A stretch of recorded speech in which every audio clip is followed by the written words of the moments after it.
Қарабұлақ ауылында жел күшейіп, ауа райы бұзылса, жарық лезде сөнетін.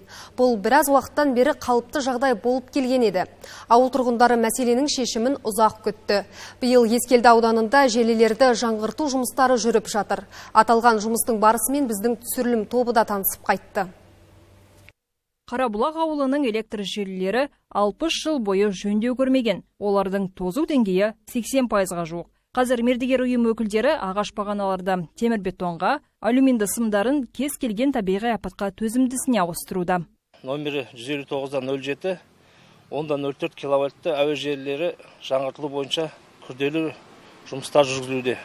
Жоба аясында тозығы жеткен электр бағаналары, электр желілері және де абоненттерге бағанадан үйге дейінгі электр есептегіш құралдарына дейінгі кабельдер және де 9 қосалқы станция жаңғыртылуда.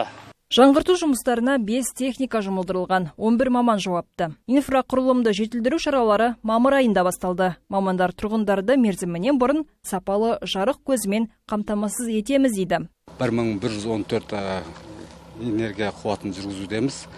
Бүгінгі күнге дейін 90% жұмыс атқарылды. Қазір сым тетіктері тартылып жатыр. 95-тік маркалы опоралардың уже толығымен 830 опора бізде қарастырылған.